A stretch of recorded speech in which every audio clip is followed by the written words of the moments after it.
Greetings and welcome to Pickled Watermelon Rinds, a guilty pleasure podcast featuring Antie Joan and Ontie, providing our zesty and marginally mature take on current events, pop culture, and trends.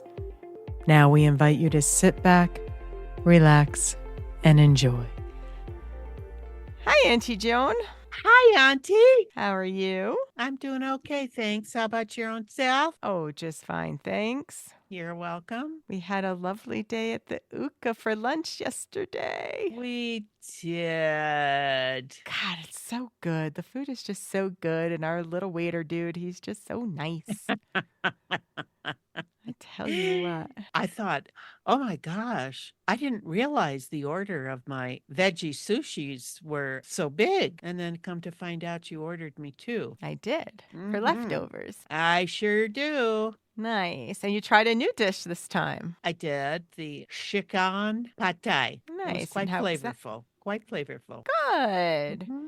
Excellent. And I'm happy to report Mr. Killian is doing 100% better. He's just completely out of the woods, off all of his, those temporary meds. And he's back to eating his regular food. He's getting his regular cookies again. He's got his spunk back. He's chewing his bones.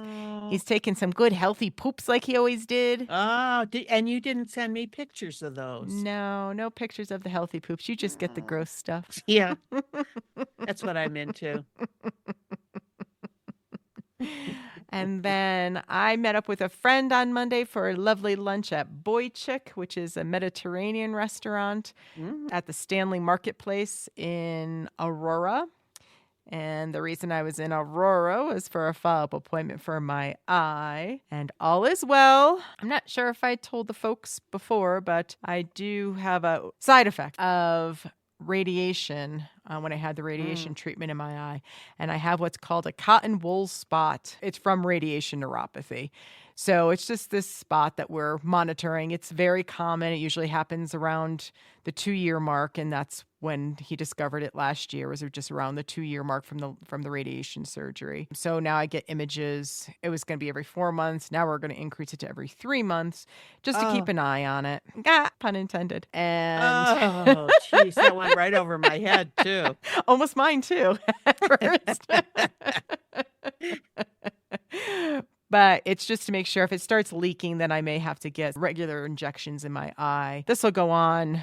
It should dissipate on its own over 8 to 10 years, but we'll see how we go. For right now, no eye injections. It did not change from the last time I was there, so we're hopeful that it's a mild little case of this that won't need any treatment and it'll just go away on its own. That's the hope. Let's hope so. Yeah. But otherwise, all good. Keep those eye injections away. I hear you. I'm not a fan. I don't want to start that, but we'll have to see how we go. For now, we're good. Well, I'm glad that turned out okay. Yes. And you wanted to talk about your results. Oh, yes. I got a phone call from the gastroenterologist. And now there were 3 polyps that they found. 2 of them had already, one of them was definitely benign and would continue to be benign, but 2 of them had already started to change their cellular structure. So had they not taken them out and had they stayed in, they would have inevitably led to cancer. So yikes. So keep those colonoscopies coming. That's right. So by removing them, your risk has diminished. Yeah. Well, it's gone for now. Gone for now. Well, good. Good news. Glad you got it done. Yep, me too. And in the end, it all worked out just fine. It all came out fine. Yep. We're so bad with our sophomoric humor. Oh my God, I love it. It makes me so happy. There was just an SNL last week with Timothée Chalamet, and it was one of the very last skits, and he was a doctor, and he came to help somebody who was he was dating a family member, and they weren't there yet, and the rest of the family was there, and an elderly woman had a heart attack or something, and Timothée Chalamet's character shows up, and they said, "Oh, good, a doctor's here," and he ran over, and it was disgusting. he straddled over her and was doing the compressions, and then he facing the feet. Right, facing the feet, and then he did a few compressions, and then he crouched down and farted directly into her face. Ugh. I was crying. I was laughing so hard. That's my kind of humor. I love fart humor. Diarrhea humor, I'm a big fan of as well. Okay, as much as you hate the word moist, I hate the word fart. Oh. It's just something about it. I hate it. Oh, you're the first person I've ever heard say that. Well, that's because I'm Interesting. special. I'm a special So what person. do you say? Flatulence, flatulate, toot, Mm-hmm. pass gas, Mm-hmm. They're all funny. or what was that? Oh, I don't think I sent you the British guy this morning. Oh, I didn't see it. I sent it to Hasey. I'll send it to you as well. It's a British guy talking about how British people pass gas. And it was awesome. It just made me so Maybe you want to happy. share it with our listeners. I might have to share that one. So yeah, maybe I'll put up the Timothée Chalamet link. I'm sure I can find the clip on YouTube and also the British dude talking about flatulence. So funny. Anyway, a little off topic, but what kind of mind comes up with a skit like that? It just literally, it's that I was doing that ugly laugh. That's how hard I was laughing. I couldn't even breathe. I was laughing so hard at that. And I had low expectations because up to that point, all the skits were good, but nothing was like, and that one, oh God, I could not stop. It was so funny. And then of course Kean Thompson with all his little quips as a skit continued, because it didn't end there. You would think it would end there. No, it continues on, and Kenan Thompson was just one line after another, and I was just like, oh, I'm gonna lose it. Like, He's so good. Good. Well, I'm glad your butt's good, Auntie Joan. It's fine. It sure is.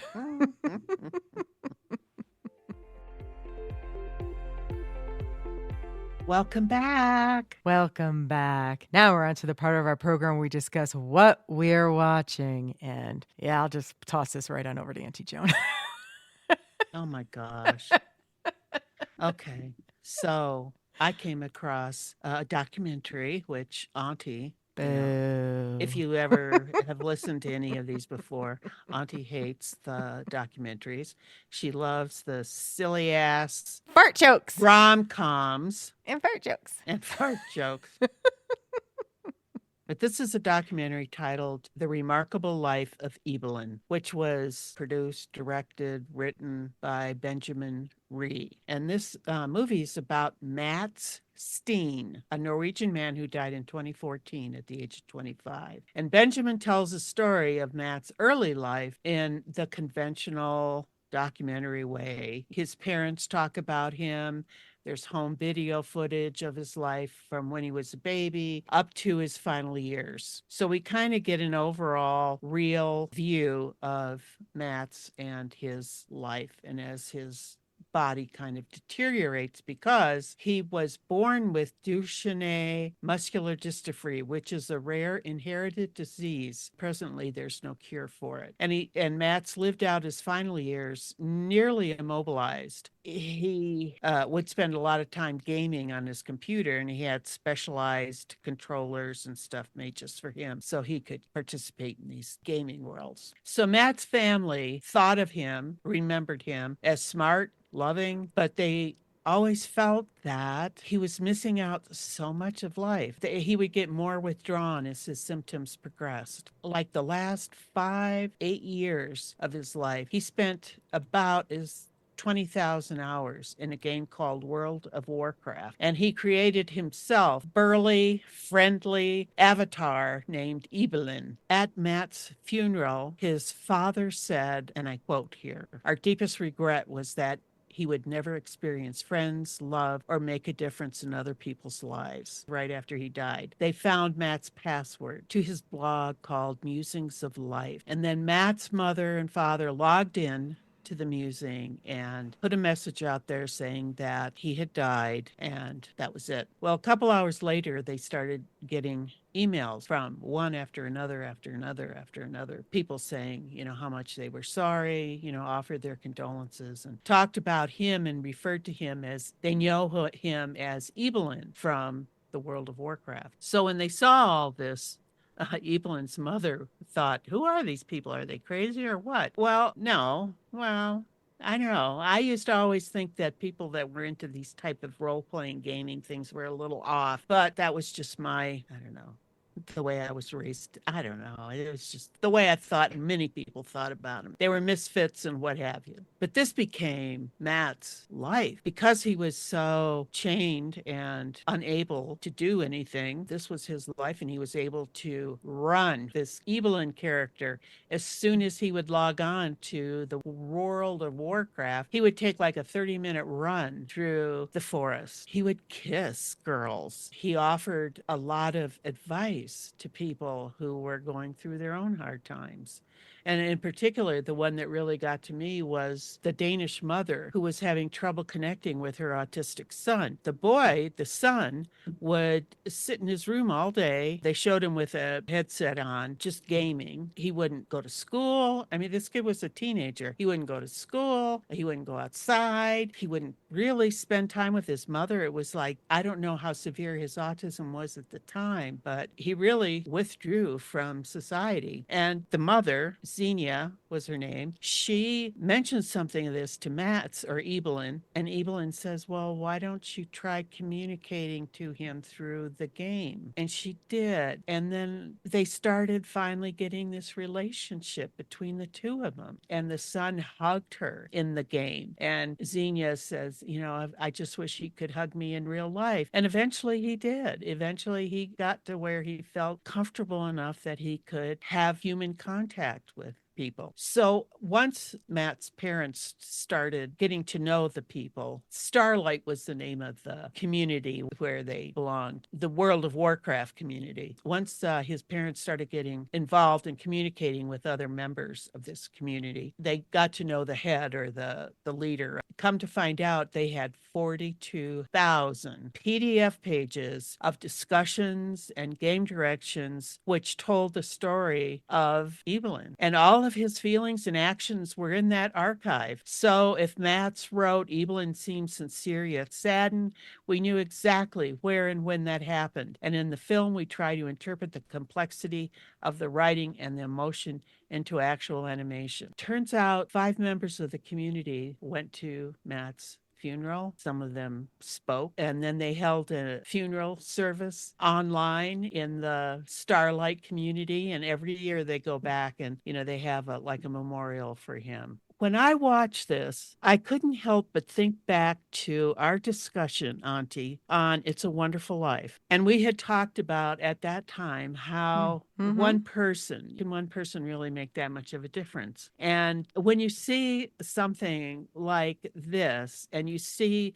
a young man who couldn't move, that was another thing. He would never speak to the people in Starlight. He would never allow them to video him. There was a get together, and he said no, he couldn't come, or he wouldn't come. He didn't want them to know what his reality was, but yet he was still able to go in and just have such a vital, meaningful life. Now, we did discuss the animation. I hate animation. I hate cartoons, and I hate anime. So when I first watched it, because I watched it twice, when I first watched it and I saw these animated characters, which were based on the real, I guess, the characters, the avatars that they had in Warcraft, I thought, oh boy, this is going to be hokey. I mean, is this what we're going to see is the cartoon, basically? And the images, the avatars that they had these big, thick forearms and hands that were way oversized, and the below the knees, those boots and stuff that they wore were so weird. They were goofy looking avatars, but yet I really got into it. I don't know how they could have told the relationship that he had with those other members without the animation. I thought it really helped. So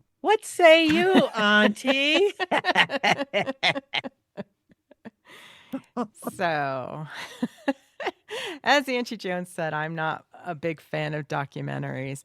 When we were stuck with COVID and couldn't go out, we had a documentary club with myself and a bunch of my friends. And I had never really watched documentaries before that. And I really cannot stand the format of them. They just draw it out way too long. And the story could be told in half the time easily on most documentaries I've seen. And such was the case with this, because when the parents first send the note that Ibelin, that Matt's had died, that, over the blog, and all the response started coming back, I'm like, yeah, because he had a big community out there. Like, I knew I knew what had happened. You know what I mean? Like, it was done for me. Like, oh, that explains why we're doing this documentary. You know what I mean? Like, it was, okay, I got my answer. I know what this is. And then they start telling the story from start to finish. I'm like, oh my God, no way. Like, really? I was out. Completely out. As soon as the animation started telling the story, I was doing everything on I waited until the end of the show to turn it off, but I was doing stuff on my phone. I wasn't interested any longer. So that's been my problem with documentaries, all of them I've ever seen, to be honest with you. I do think it was an interesting take to do the story through the animation. Only second to my hatred of documentaries is my hatred of cartoons. Actually, cartoons is probably number one. And then it's documentaries. For some reason, I thought you liked them. No, not a fan at all. Well, we have that in common then. So, yeah. So not only were everybody in buff condition in their avatars and all that, which, okay, whatever. Every single woman was stacked. Yeah. Every single one in there. And I'm like, ew. Like, just ew. Like, I don't like it. So... So that turned me off as well. I do think it was a very touching story. I'm glad that Matt's found a community in which he felt comfortable and felt that he could help people and, build relationships and all that the best way he knew how to communicate at the time as he was losing his functionality. But I also, some of the girls and one of the women who he had a kiss with in the World of Warcraft, she commented that he helped her with so many things, but yet he wasn't truthful with her as to what was going on with him. And she was hurt by that. So, yes, he got to be who he wanted to be in that world, but he wasn't showing himself much at all, other than his compassion side, which definitely compassion, empathy, helping people with things that are going on with them. But he didn't allow them to reciprocate. And I think I kind of get it. His circumstances were quite different than the other folks. And he may have thought that they were just saying things or being nice to him because of the situation he was in. Or some people, because people suck, may have stopped talking to him when they realized what he was going through, what he had, and that he was going to likely pass away earlier than most people do, just shield themselves from the pain of getting to know him better and then knowing that he was going to die. I don't know. I don't know what the right answer is, but I do remember that one woman certainly talking about it in the documentary, that she was saddened that he didn't feel that he could share with her the intimacy of his life. Well, I think I can tell you what the right answer is. Oh, of course you would have the right answer, Auntie Joan.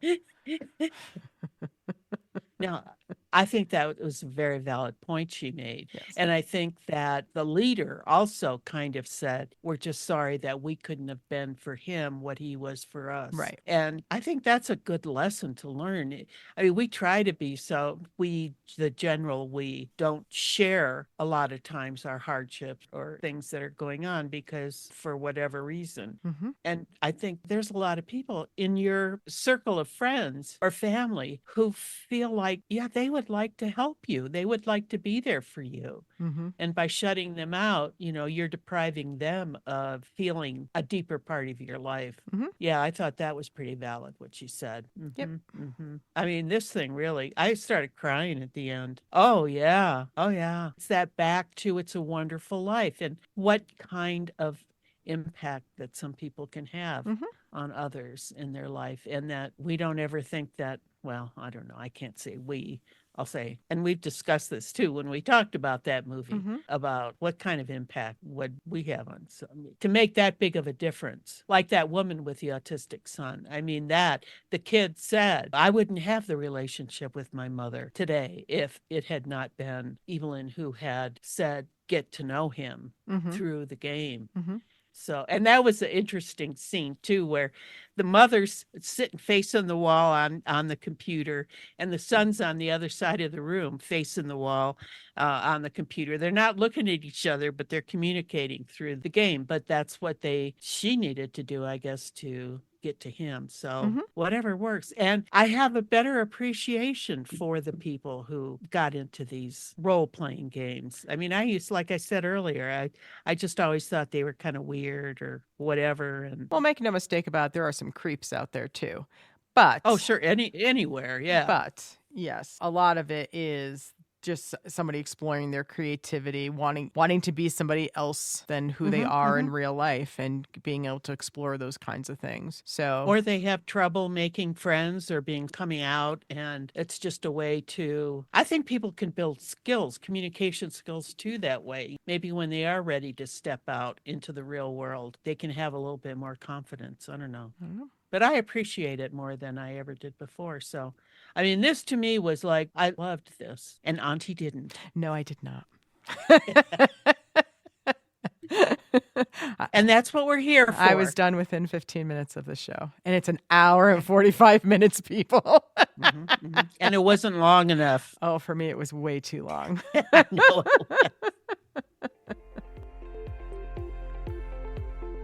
Welcome back. Welcome back. Now we're on to the part of our program where we discuss commercials we have to talk about. And let me just tell ya, I saw me a Billy Idol commercial that I just adored. So I was never a huge Billy Idol fan. I like all the mainstream music. I hate Money Money, and that can go away forever and never return. That was his cover of an older song, and I hate that song. But all those other stuff that was mainstream, I do like. I don't know any of the stuff that did not play regularly on the radio. This commercial is just silly fun. It opens, he's at a coffee shop, and he's getting his coffee. And somebody, calls him up, and he goes and gets his coffee. And you heard something different than I did. So why don't you tell everybody what you heard him say? I heard the barista saying, "It's a great day for a white mocha." Hey. White mocha. I think I just remember him saying more, more, more. I know he says it the second time, and the next time Billy Idol's like, so Billy Idol's is in a psychiatrist session, and he's saying, it's like, I see this guy everywhere. Yeah. And then, he's listening to the radio, and that guy's voice comes in and says more, more, more again. That's from Rebel Yell, by the way, everybody. He cried more, more, more. Wow. Oh. And then he's somewhere else and he sees him, and the guy makes another comment of something about a line from one of his songs, and then Billy Idol's back in the doctor's office, and he's just like, I just can't stand it. And then you turn to who the doctor is, and it's Joan Jett sitting there, and she says, well, maybe this means that you just need to tour again. Yeah. Or it's a nice day to tour again. And so that's the name of the commercial. And so they're touring together this summer, or this year, I guess I should say. And they're coming to Red Rocks, by the way. I'm not going, but they are going to Red Rocks. I just don't know enough of their music to make it worth my while to go. But I do like some same thing with Joan Jett. I don't know a lot of her songs other than those that were mainstream. Right. And I'm sure she's put out a lot since the 80s, and I don't know anything beyond the 80s. That's for 100% sure. Pretty much similar for Billy Idol too, I don't think. But he made a cameo in The Wedding Singer back in the day with Adam Sandler. Oh, and Billy Idol he's just so fun. He's just fun. He's just ridiculous and fun. He can laugh at himself. He can, and I appreciate that very much. Just like somebody else we know. Who's that? Jason Momoa. He can laugh at himself, yeah. Yes, it's just fun. It's a fun little commercial, and I saw it, and I was like, oh, I don't know if Auntie Joan's going to like this one, but I don't care. I want to talk about Billy Idol. Yes. I liked it. I thought Billy looks pretty gosh darn good. He does. He's had some work. Well, good work. Exactly, because he didn't. Yeah, I think he looks better now than he did in his cameo in The Wedding Singer, which came out in the late 90s. Wow. Yeah, no, he looks He's got to be in his 60s. Oh, anyway. Good question. I would assume yes. How old you gonna look it up there for us? Billy Idol. 69. Oh my gosh. And Joan Jett is 66. Huh. Yeah. So they're both AARP peoples. Yeah. Maybe they're listening. Maybe they're part of our demographic. You think? Maybe. Yeah, Joan, I thought didn't look quite as good as Billy, but she just looks very different than she ever did. Again, I'm Yeah, assuming that yeah. means work was done, and unfortunately, she doesn't really resemble the Joan Jett I remember from back in the day. I thought Joan was pretty impressive. I think most women named Joan are pretty impressive. I'd have to agree with that. Badass women named Joan. Yep. Speaking of work, oh man, I gotta say this. I mean, I did like the commercial. I liked the white mocha thing. I thought that was great. And good on them for going back on tour. And good luck when they come to Colorado and the altitude. I hope they do well. Indeed. I'm always surprised when Van Morrison can come out and sing and do his 90 minutes and not have to toke on oxygen midway. But anyway. Billy Joel had to toke a little oxygen. Oh. Well, I understand. Some of us have better. Yeah. So we were talking about work. So I was watching my normal breakfast TV show, The View. They had a little film clip with Lisa Rinna. She looks terrible. Those lips of hers. I mean, that top one's almost going all the way up to her nose by now. It's huge, huge. It just, oh my gosh. The only thing I just kept thinking, get that crap taken out. Yeah. So anyway, I had to put my 2 cents in for that. Okay.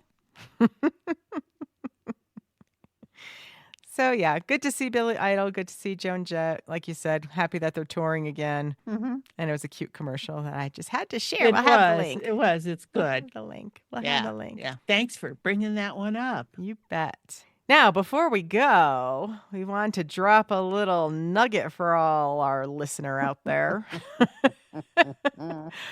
We are cooking up, not pickled watermelon rinds, not this time, but we're cooking up a pickled watermelon rind listener contest celebrating our 50th episode. So if you're keeping track, we are currently, when you hear this is episode 48. So in 2 more episodes, we will have a contest all laid out for you. We'll have it all laid out for you next week in episode 49, so a week before, so you understand what the contest rules and details all are. We'll also follow that up with an Instagram, Facebook, and YouTube post, so those who may not have caught episode 49 can partake as well. We will deem a winner of this contest with the coveted limited edition Pickled Watermelon Rinds tumbler.